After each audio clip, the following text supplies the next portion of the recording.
We are live, and I know some of you are going to be joining us for our first midterm candidate interview of the series, the 2026 season. Yay!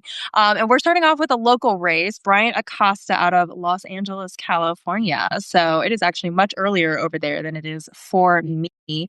But we are going to introduce Bryant in just a second. But as you guys are joining, just a reminder that 2026 is midterm year, in case you didn't know already. And what we are planning to do this year is take back our entire country from from the hapless politicians on either side of the aisle. One is definitely less hapless than the other, but still, we don't like it very much. And so we're trying to primary individuals who need to be primaried, and then also make sure there's challengers in every general election for every single candidate possible. So I am joined today by Bryant Acosta. And Bryant, why don't you go ahead and introduce yourself and specifically talk about your election dates and why you're running and like that kind of thing. Great. Hi, everybody. Bryant Acosta, running for LA City Mayor. The election is going to be on June 2nd. So please if you're in the LA area and you can vote, please make sure you register. Um, yeah, excited to be here with y'all, and, talk politics. Awesome. Now, Bryant, tell us more about why you decided to run for mayor. Usually people don't just like wake up and go like, you know what I'm gonna do? I'm gonna do a campaign that costs money and lots of time, and it's gonna be exhausting. And you're in a crowded primary, as you were just telling me, and so this is gonna be a lot of work. So, why are you doing this? Why do you love LA that much? I mean, born and raised here. I'm an Angelino, Southern Cali boy. I just, I think we're all at a point where, it's becoming a generational shift. Nobody's coming to save us. If, we have to be the generation that builds the life that we want for ourselves. And I think we need a leader that is here to meet this moment. And I just don't see that in the field that I'm running in. And I'm just really inspired by a lot of the other candidates that have been running and winning the races. So I'm like, you know what, this is doable. And I think that I have a really unique perspective with my background as a chief creative officer. Normally creatives don't really run for politics because we hate it, right? We just want to be creative and do our art. But I think that the pedigree that I come from, it really, sets up a nice stage for being able to not only envision a better future for us, but execute. And because LA doesn't have a ideas problem, it has an execution problem, and that's something I'm, very passionate about. That I think that, or I know that if I'm elected, I can bring to the table and change people's lives. Amazing. Is there like a petty or not so petty grievance? Like you say that they have an idea and they don't have an ideas problem, they have an execution problem. So what's an example that you could give of, here's a really great idea and here's why it's like falling on its face? Well, perfect example. So, the homeless problem, that's one of the top three for Angelinos, right? It's homelessness, affordability, and public safety, which all, to me, they're all kind of within the same ecosystem. But the example that I can give is essentially you'll have like one size fits all solutions, right? But they don't really ever look at things like in phases or look at things like on the like a metadata kind of things where they're just like, oh, well, we'll just do this and then it's going to help like everybody. But then the reality is, like, for example, the homelessness, not everybody is on the same level, right? Because you have people that are on substance abuse, mental health, the people that have just fallen on their luck, and then the people that get shipped here from other states. Um, and when you have a one size fits all solution, like, they're good ideas and they're well intentioned, but you're not really addressing the root problems of each of these. I would call them verticals or buckets, and that's where people fall short. And so when you start thinking about it and breaking it down into more of a process, which is what I've done in kind of my research that I've been to put forth policy, is to really look at like what do each of these buckets need and how do we approach them, because a one size fits all doesn't work for everybody, because then you have things like, people with mental health problems getting put into Section 8 housing across the hall from like a family of five in a really nice condo. What ends up happening, they bring drugs, prostitution, all kinds of crazy things. And it's not their fault, but, the system is just saying, oh, we're just moving people around instead of addressing problems. And so that's what I mean by, ideas are there, but there's no execution that's actually fixing the problem. Right. Like in that example, it's like we need some case management. We need some more individualized supports. And that's expensive, right? That level of service is extremely expensive. So it's a matter of how we are able to provide that, which brings us beautifully into the platform points that we want to talk about today. So, as some people may or may not know, I have developed the 9 members of my Fellowship of the Ring for midterm candidates. Now, for local candidates like Bryant, we are obviously adjusting this because the 9 priority areas that I have identified were based on a federal congressional frame. But there are plenty of crossovers. And so the 3 crossovers that we're going to discuss today are about corporate/PAC money, campaign finance, basically, high net worth individual taxation, and then the administrative state. And we'll go in that order. So, Bryant, are you going to be taking any corporate money/PAC money for your race? Hell to the no.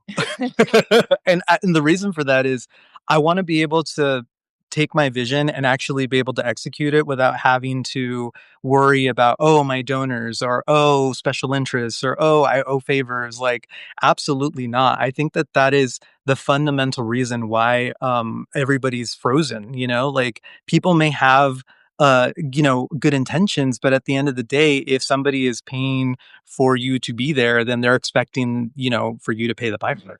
Yeah. Well, Audited. right. And unfortunately, we are in a post Citizens United world where it used to be, yeah, they were kind of just another individual of sorts, right? It was certainly a special interest. And I mean, we can talk about lobbyists and stuff in a separate conversation. But if we're just talking purely donations, right? The idea was that a corporation, like any other entity, could donate to a campaign, fine, whatever, but there was a limit and that was it.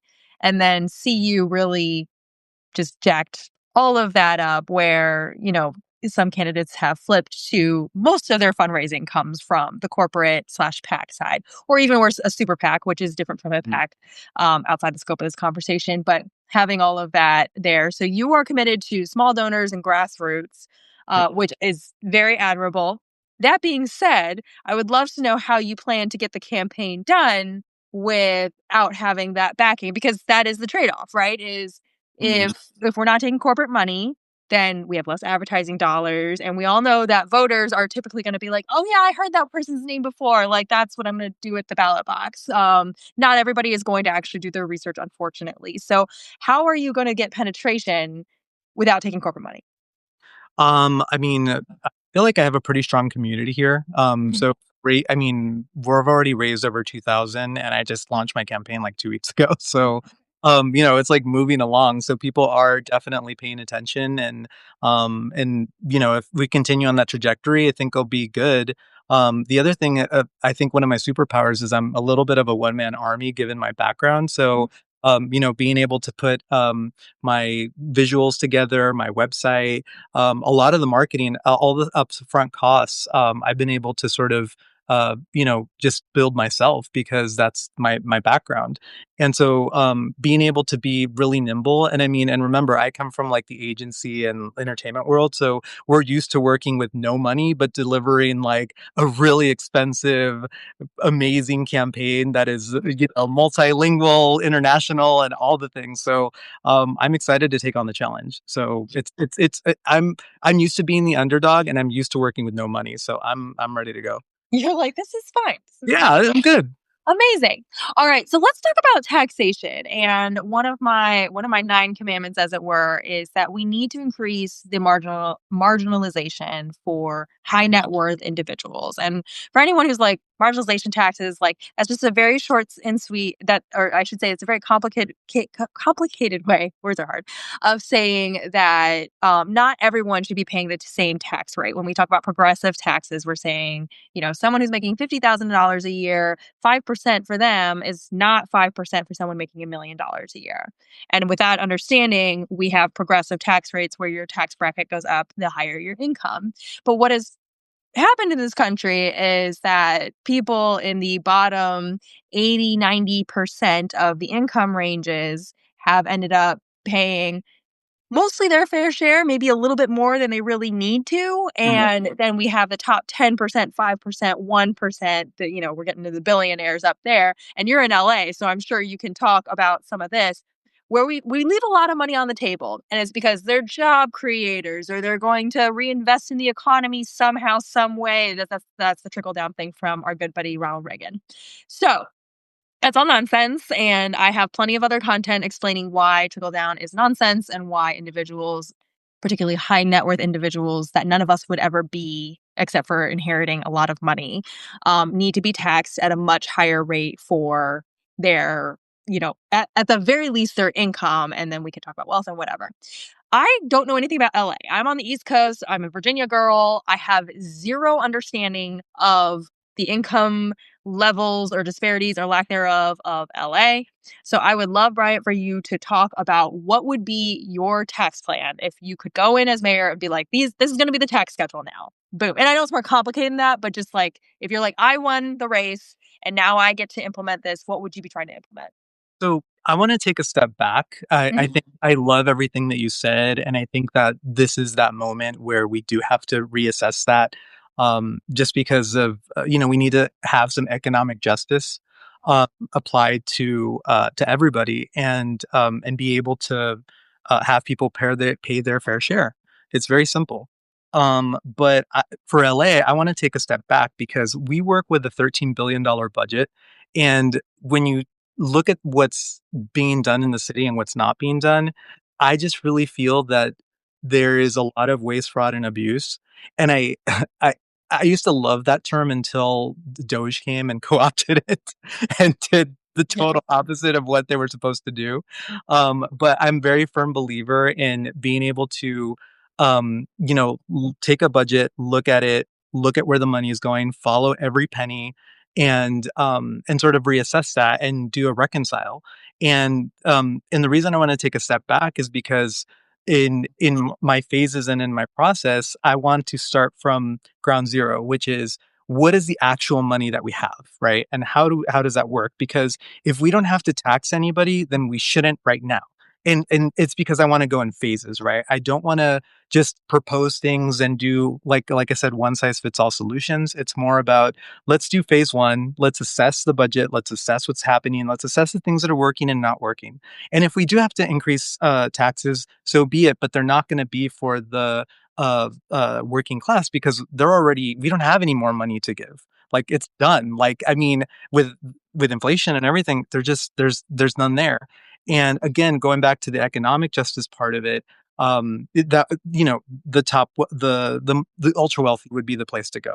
But going back to my first phase, I would want to reassess it because I really think with a $13 billion budget, the money is there to take care of the needs of the city. There's so much, I have friends that work in City Hall and I have friends that have worked for the city as contractors. I've worked for the city as a contractor. And like the amount of just waste is insane. And I mean, we just spent like 4 billion on like frivolous lawsuits and like all these things, and I'm like, wait, what? I was like, how are we not like addressing these kinds of things? And I don't know, it just doesn't feel like I feel like there's the money is there. I think we just need somebody that has better money management skills that can address a budget of that size for so many organizations. And I think if we started there, in that phase, then we could sort of work our way into say, okay, cool. Now we know where the money's getting plugged into. And then if we get to phase three, where we're like, okay, well, we're going to need this in order to make everybody's lives better, then we can sort of approach it from, a tax standpoint. But my honest gut read is like, no new taxes until City Hall knows what the hell they're doing with the money. Yeah.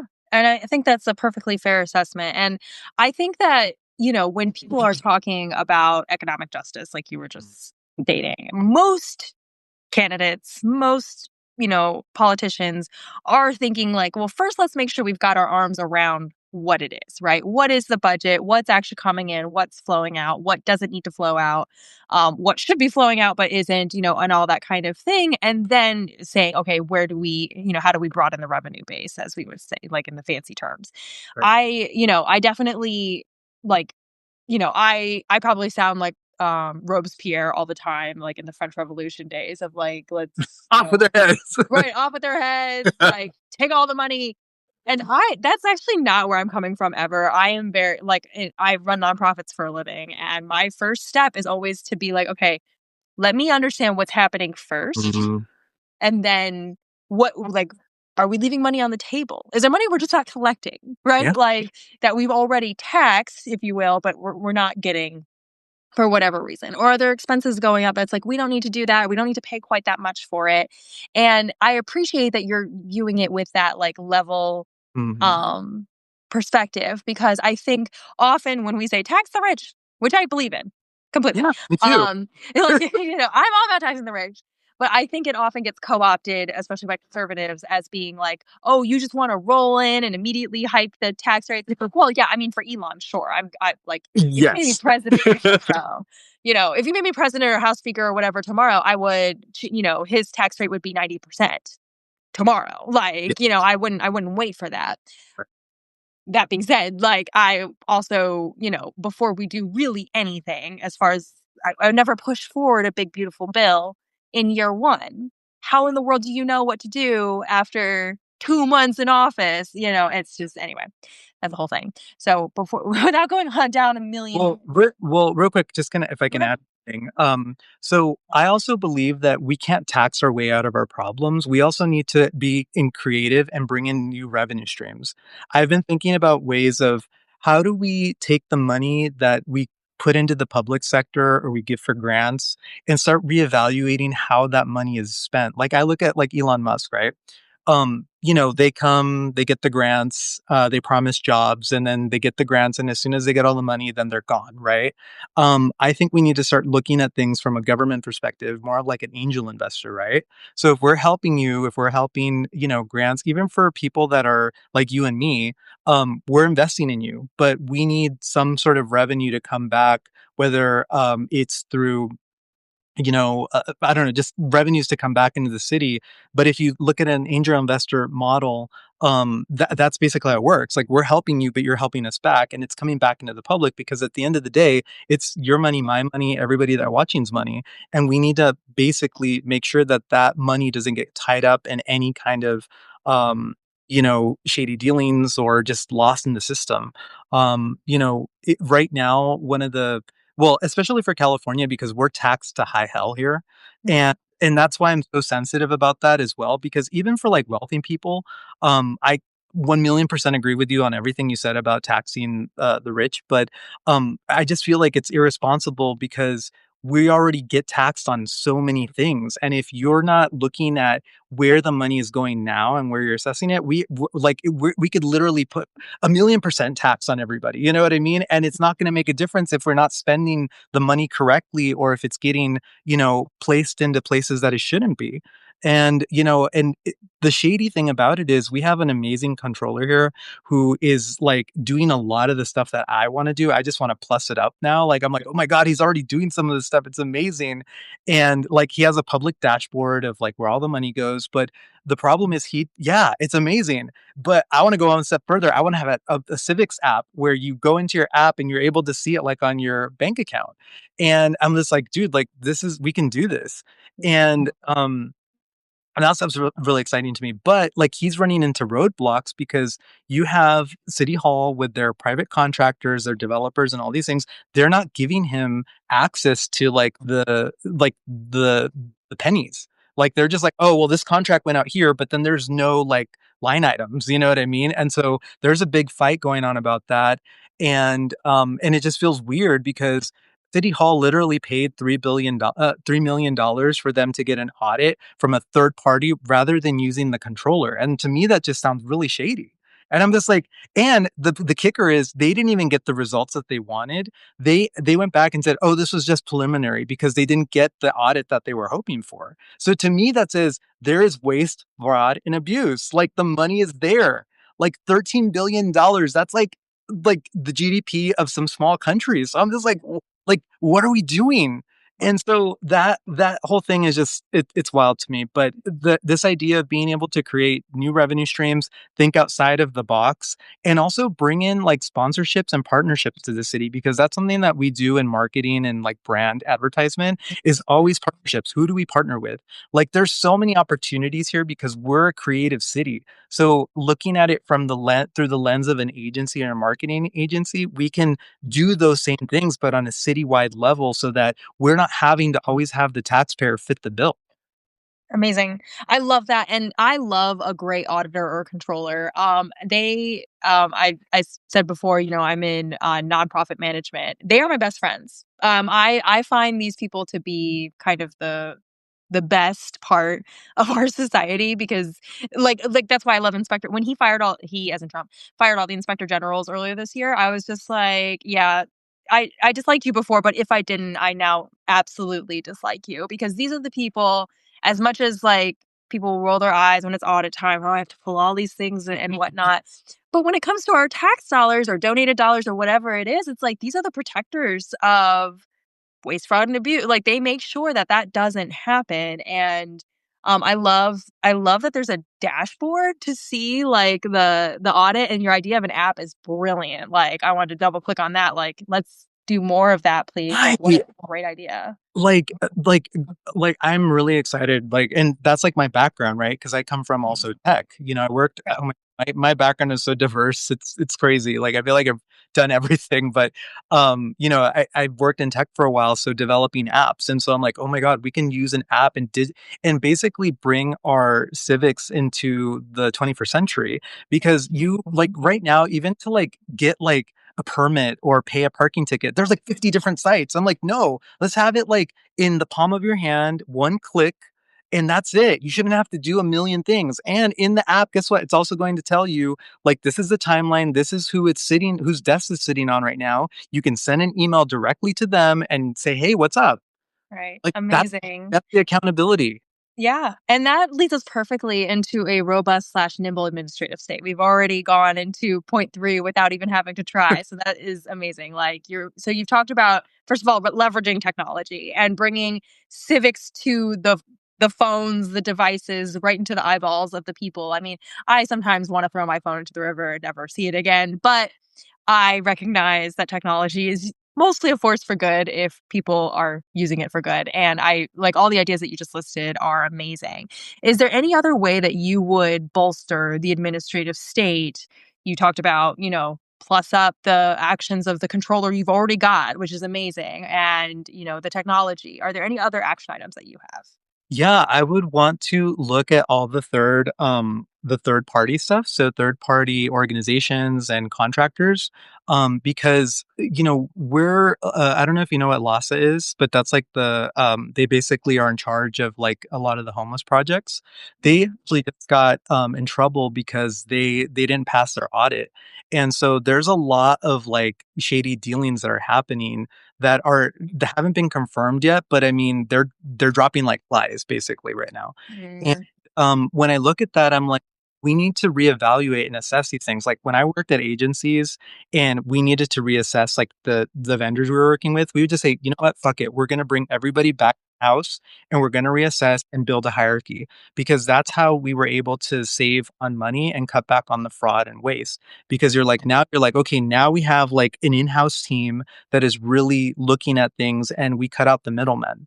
And that is something that I think Democrats, I as much as I as much as people talk shit about certain things, like Democrats do this a lot where they bring in and they just add too much red tape, or they bloat the system.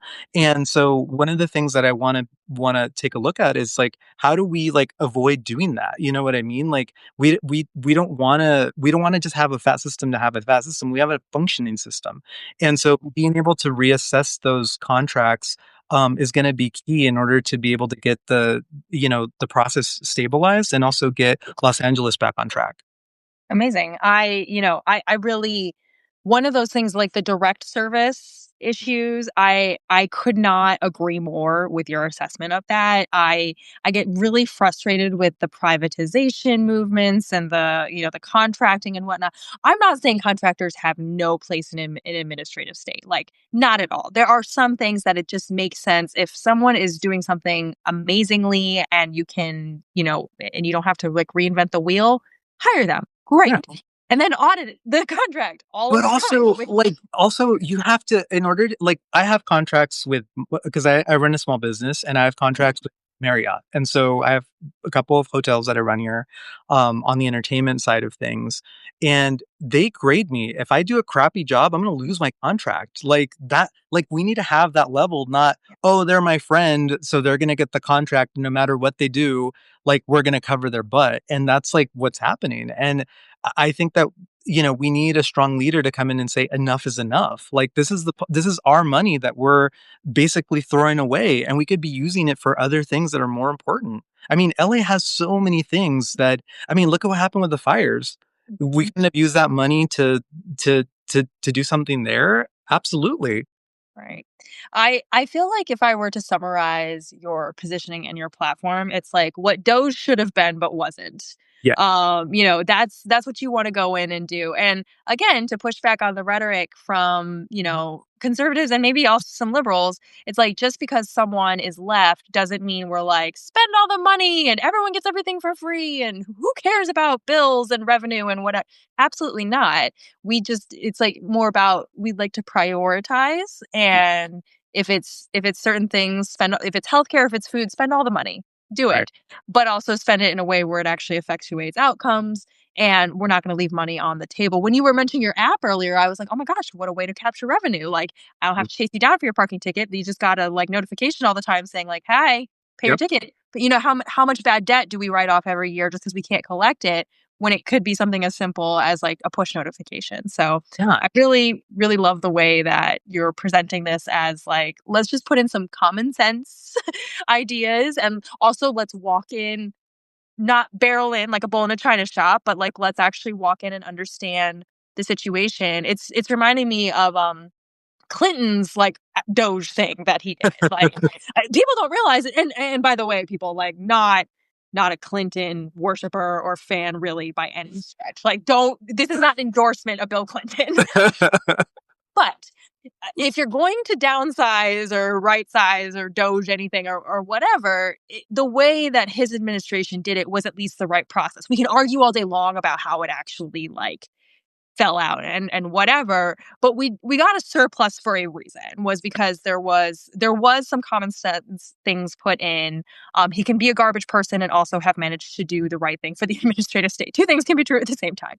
So I always feel that, because like I really love to drag that man whenever I can, but this is just kind of one of those things where I have to be like, that is one of the areas in It which, is. like Yeah. they spent years auditing the departments and figuring out what would make sense, and having employees determine if they would buy themselves out or whatever. You know what I mean? Like it made sense. Whereas Elon just went in there and was like insane, and all of it is just a mess. But anyway, I don't want to like steal too much more of your time, but I do want to end with like, what do you need from the people who are watching this now or will watch it later, which is going to be a lot of people probably, and we're putting up clips of things. So if you're like, hey people, I'm not taking corporate money, so this is what I need in order to have a successful campaign, like put out your call to action here. Great. Well, what she said, I need money. Just kidding. Yeah, if you guys are interested in what I'm talking about, I think we're all on the same page here. I definitely have my pulse, my hand on the pulse of what's going on in, within all of our heads. And I think I have some amazing ideas. So please go to my website at acostaforla.com. We're taking donations now. We are also trying to meet our LA has a awesome program where they match donations by sixfold. So we need to be able to meet those deadlines pretty here soon. So if you're thinking about donating, please donate as soon as possible so we can hit those deadlines. And follow me on all the social channels. And stay tuned. And just so everybody knows, right now where I'm at in my process, because we just launched like weeks ago, so I'm fairly new. Just took a minute to get the ball rolling, and also honestly just decide if I was going to do this because I mean it's a really huge undertaking. But like I said, I really care about my community and my city, and it's something that I'm passionate about. And if I get elected, I know I'm going to shake shit up in a good way for everybody. Um, so please, if you're interested, please follow me. And I'm pretty accessible. Shoot me a DM, and I'm happy to walk you through some stuff. And sorry, just to go back a little bit. So where I'm at in my process. So launched 2 weeks ago. Right now, have a splash page up with some information on, the way that I've broken everything down. And then probably around February, March is when I'll start rolling out my policy. I'm working on that with my legal team and research team. Because one of the things you should know about my campaign is I'm not going to talk about anything that I can't deliver on. So I want to be very prescriptive in the things that I want to do because this isn't politics as usual. I'm a creator and I'm somebody who can execute, and I want to make sure that that is first and foremost what you're going to get from me as mayor. Amazing. So your handles are at Acosta for LA across all platforms, Yep. correct? And you said acostaforla.com. So DM, go through the website and contact and all that kind of stuff if you want to get involved. Are you taking volunteers right now for any campaign activities or stay tuned? Yeah, you can if you're interested in campaigning. We'll probably have that up in another 2 weeks or so, but you can always hit me at hello at Acosta for la.com. Perfect.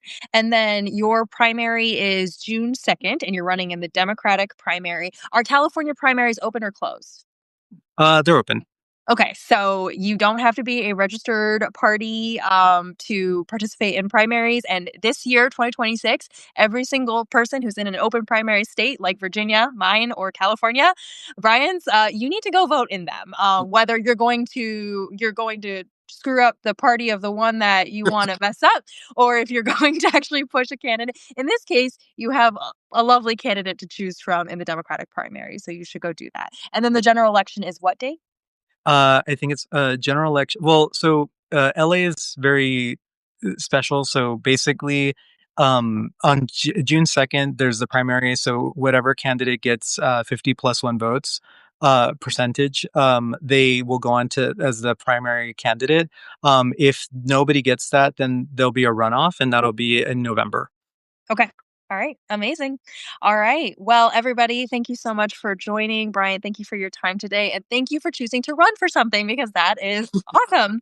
And we will be posting this recording to both of our Substacks that will get published. And we'll also put clips across social media. You guys should go follow Bryant. And if you don't know me, I am Kate for the People. I am doing a whole series on midterm candidates from now until I drop of exhaustion on election day in November. And at that point, I expect to have a democracy worth having, or I will cry myself to sleep. So thank you for being here and really appreciate your time. And let's go, Bryant, for LA. Thank you, Kate. Thank you. Bye, guys. Bye.